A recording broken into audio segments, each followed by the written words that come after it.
Welcome in Foundation Wala Education channel. I am Professor D.M. Chauhan. Today we have introduced NEET first lesson. Subject is the biology and the first lesson for NEET preparation is the living world. The living world. So, dear students, I know many students in our country have studied for their goals. They have prepared their NEET examinations. So this channels is helpful for to all. So आज आपण या ठिकाणी पहिला जो lesson आहे तो पहिला lesson आज आपण या ठिकाणी त्याचा इंट्रोडक्शन्स मी तुम्हाला या ठिकाणी सांगणार आहे. तर बघूया. बघा, द लिव्हिंग वर्ल्ड फाउंडेशन वाला चॅनल वरती तुम्हाला मिळत आहे. What is living? लिव्हिंग काय आहे? Living means the living organism shows following characteristics.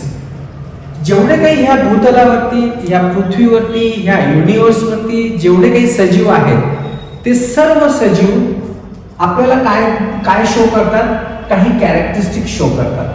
कारण की ते लिव्हिंग आहेत म्हणून आपल्याला ते काही कॅरेक्टरिस्टिक शो करतात आणि ते कॅरेक्टरिस्टिक्स जर त्यांच्यामध्ये फाइंड होत असेल तरच आपण म्हणू शकतो की they are living organism. Okay, तर पहिलं कॅरेक्टरिस्टिक्स जे आहे ते आहे ग्रोथ. आता ग्रोथ काय आहे?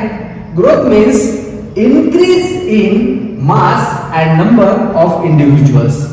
सो या ठिकाणी आपण काय म्हणू शकतो? इनक्रीज इन मास म्हणजे कशामध्ये ग्रोथ होते? सपोज या ठिकाणी आपण बघूया की ही एक सेल आहे. ओके, ही एक सेल आहे आणि ही सेल सपोज सुरुवातीला एकदम स्मॉल आहे. त्याची साईज कशी आहे? साईज स्मॉल आहे. ओके, ही साईज स्मॉल आहे परंतु तिच्यामध्ये काय होते? ग्रोथ होते. ती वाढत जाते, ती पुन्हा वाढत जाते. डे बाय डे ती सेल वाढत जाते आणि ज्या पण कुठल्या सजीवाच्या बॉडीमध्ये ती असते तर त्या सजीवाची बॉडी देखील त्या ठिकाणी वाढत असते. म्हणून आपण या ठिकाणी इनक्रीज इन मास म्हणजेच सपोज आपण असं बघितलं की एक छोटंसं आपण सुरुवातीला काय करतो? जर कोणी शेतकरी मुलं असतील, शेतकऱ्यांची मुलं असतील, सगळ्या भारतामध्ये आपल्याला माहिती आहे की 69% peoples are depend on the agriculture. तर मोस्टली लोक जे विद्यार्थी आहेत ते शेतकऱ्यांचीच मुलं असतात. त्यांना बऱ्यापैकी ही गोष्ट माहिती असायलाच पाहिजे की आपण पावसाळ्यामध्ये किंवा after completion of the rainy season एक दुसरं सीझन असतं. म्हणजे वर्षामध्ये आपण दोन सीझन या ठिकाणी बघतो. एक आहे रबी आणि दुसरा आहे खरीप, है ना? तर रबी आणि खरीप हे जे दोन सीझन आहे त्याच्यामध्ये शेतकरी हा शेती करत असताना तो पहिले त्याचे जे सीड्स घेतो तर ते सीड्स तो जमिनीमध्ये ड्रॉप करतो. ड्रॉप केल्यानंतर त्याची आपल्याला कोंब येताना दिसते. कोंब येताना दिसते. ती सुरुवातीला 2-3 दिवसांनी आपल्याला छोटीशी दिसते. मग ती वाढत मोठी होत जाते आणि जशी ती मोठी होत जाणार याचाच अर्थ काय की त्याचं मास वाढतंय. काय वाढतंय? मास म्हणजे इनक्रीज इन मास. ती जी सेल आहे ती इनक्रीज होतीये मास मध्ये. म्हणजेच त्यामध्ये काय होते? तर ग्रोथ होते. त्या ऑर्गॅनिझमचं, त्या प्लांटचं काय होते? ग्रोथ होते. अँड नंबर ऑफ इंडिव्हिज्युअल्स, जे कुठलं इंडिव्हिज्युअल्स आपण एक्झाम्पल घेऊया. फॉर एक्झाम्पल कॉटन घ्या, टोमॅटोज घ्या, चिलीज घ्या, गार्लिक्स घ्या किंवा ॲनिमल मध्ये तुम्ही जर एक्झाम्पल घेताल ह्युमन बिंग घ्या ऑल्सो, है ना? ह्युमन बिंग घ्या किंवा त्याच्यानंतर कॅट घ्या, डॉग घ्या, टायगर घ्या, लॉयन घ्या, कुठले एक्झाम्पल घ्या तर ह्याच्या सगळ्यांमध्ये काय होत असते? ग्रोथ होत असते. सो हे आपण लिव्हिंग ऑर्गॅनिझमच्या बद्दल या ठिकाणी हे सांगू शकतो. देन नॉन लिव्हिंग मध्ये काय होते? नॉन लिव्हिंग मध्ये ग्रोथ होते का? तर नॉन लिव्हिंग मध्ये आपण ग्रोथ होते हे आपण सांगू शकतो. बऱ्याचशा लोकांना असं वाटतं की नॉन लिव्हिंग मध्ये काय ग्रोथ होणार आहे? टेबल कुठं वाढतो का? एखादा पर्वत कुठं वाढतो का? है ना? किंवा एखादं लोखंड जे पडलेलं आहे ते कुठं वाढतंय का? बट नॉन लिव्हिंग मध्ये सुद्धा ग्रोथ होते. पण ती ग्रोथ कशी होते? ॲक्युमुलेशन्स, है ना? accumulations of some foreign materials on the surface of the object. त्या ऑब्जेक्टवरती, त्या वस्तूवरती बाकीचे जे काही फॉरेन पार्टिकल्स आहे, मटेरियल्स आहे, ते साचत जाते आणि साचून साचून साचून त्याची वाढ होत असते.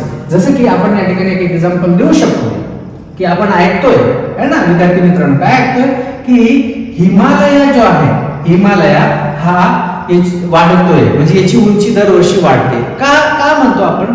कारण accumulations of outer surface है ना, accumulations of foreign particles on the outer surface. So that's why Himalaya is growing everywhere every year.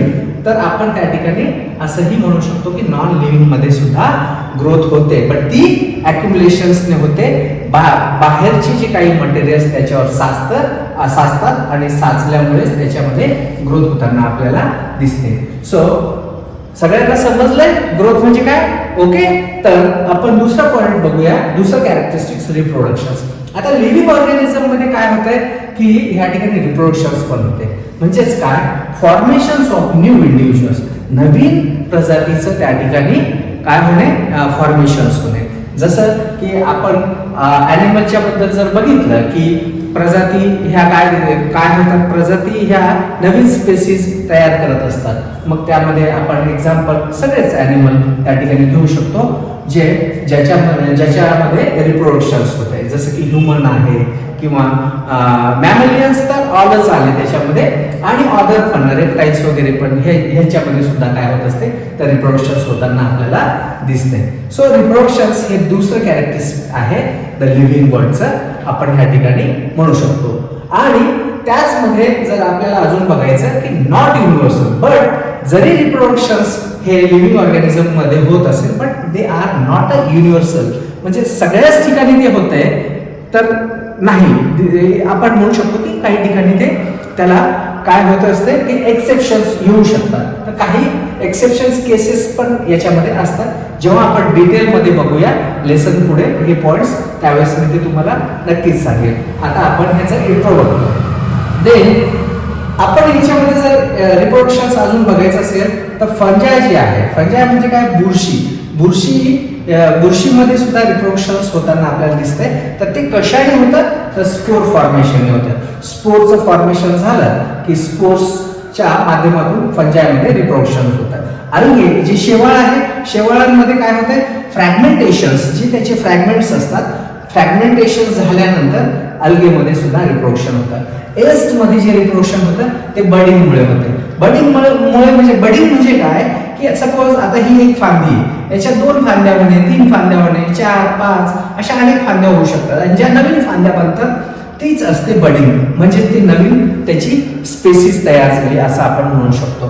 त्यानंतर आपण या ठिकाणी जर बघितलं तर फंजाय असेल किंवा अल्गी असेल किंवा एस्ट असेल है ना, म्हणजे spore formation, algae formation, budding formation, they all are the asexual reproduction. हे सगळे असेक्शुअल रिप्रोडक्शन्स आहे.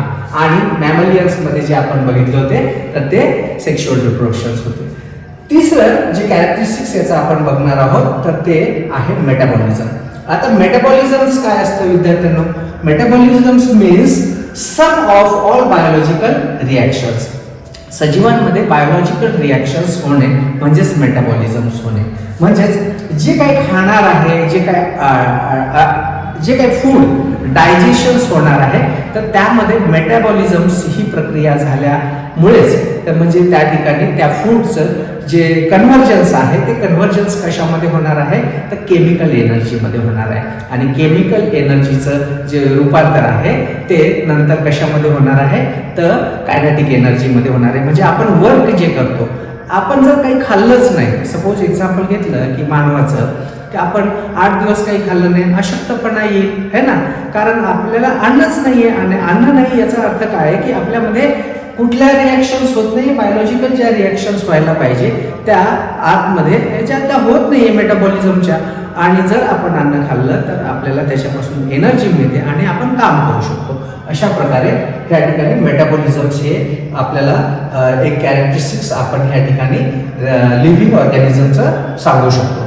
And some of all biological reactions only living organism have metabolism, not in non living organism. हे फक्त पॉसिबल आहे लिव्हिंग ऑर्गॅनिझम मध्ये.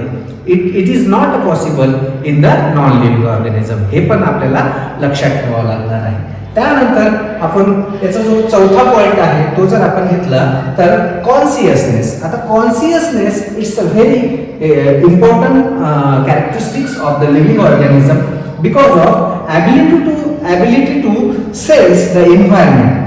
म्हणजे ह्या ठिकाणी जी ॲबिलिटी आहे ना सेन्स, आपल्याला ॲबिलिटी टू सेन्स द एन्व्हायरमेंटची जी सेन्स आपल्याला होत आहे तर त्याची जी ॲबिलिटी असते ना they are happen only and only in the living organism. So आपण असं म्हणू शकतो की consciousness is only happen in the living organism. They are not happen in the non living organism because of they have not a sense to the non living organism. Sense is present in only living organisms. Okay, so that's why आपण consciousness हे 4 characteristics या ठिकाणी living organism जे आहे त्याचं सांगू शकतो. आणि last one is there fifth, पाचवं जे कॅरेक्टरिस्टिक्स आहे ते ऑर्गनायझेशन्स म्हणजे ऑर्गनायझेशनल लेवल. आता ऑर्गनायझेशनल लेवल्स मध्ये आपण काय सांगू शकतो, हायली स्ट्रक्चर्स अँड कॉम्प्लेक्स. म्हणजे कुठलेही ऑर्गॅनिझम जे आहे त्याच्यामध्ये हायली स्ट्रक्चर्स आणि काय होत आहे की ह्या ठिकाणी कॉम्प्लेक्स बनताना आपल्याला दिसत आहे. आता हे मी तुम्हाला एक डायग्रामद्वारे एक स्ट्रक्चरद्वारे थोडक्यात मी तुम्हाला समजून सांगणार आहे की हायली स्ट्रक्चर्स म्हणजे ऍक्च्युली जे ऑर्गनायझेशनल लेवल डेव्हलप होते लिव्हिंग ऑर्गॅनिझम मध्ये ती कशी होते. तर मी एक स्ट्रक्चर ह्या ठिकाणी ड्रॉ करतो. तत्पूर्वी आपण हिची एक नोट बघणार आहोत की no single characteristics alone define life. आता ह्या ठिकाणी एक कुठलंही सिंगल कॅरेक्टरिस्टिक्स जर आपण बघितलं तर ते लिव्हिंग ऑर्गॅनिझम किंवा आपली जी ग्रोथ आहे ते डिफाईन करू शकत नाही. लिव्हिंग ऑर्गॅनिझमला डिफाईन करण्यासाठी आपल्याला काय की हे सगळेच आहे ना 4-5 जे काही आपण कॅरेक्टरिस्टिक्स बघितले हे सगळेच त्याच्यामध्ये असायला पाहिजे.